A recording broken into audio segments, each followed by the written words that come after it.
Mahigit 40 paaralan ngayon sa Albay ang ginagawang evacuation center dahil sa pag-aalboroto ng Bulkang Mayon.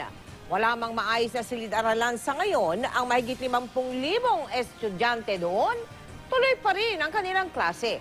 Tulad na lang ng mga mag-aaral ng San Andres Elementary School.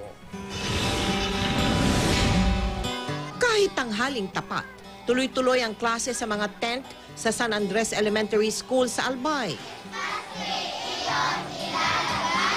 Mainit sa loob.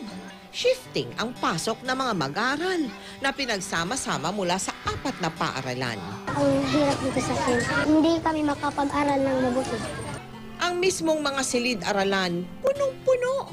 Hindi ng mga bata, kundi ng mga pamilya.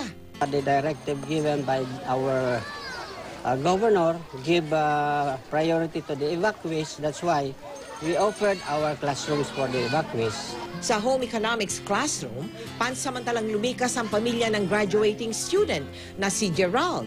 Dahil walang katiyakan ang kanilang sitwasyon, ngayong nagbabadya ang pagputok ng Bulkang Mayon, maaaring maapektuhan ang kanilang nalalapit na graduation. Depende sa number of school days that will be affected. It will be moved forward again by April. Sana wag nang pumutok ang mayon para makauwi na kami sa bahay namin. At sana walang madisgrasya dahil kung sakali man puputok ang mayon. Mahigit 300 pamilyang lumikas sa San Andres Elementary School ang naabutan ng tulong ng ating Operation Bayanihan. Inaasahan po nila ang inyong taus-pusong pagtulong. Maaari po ninyong dalhin ang inyong mga material donations sa GMA Kapuso Foundation Center.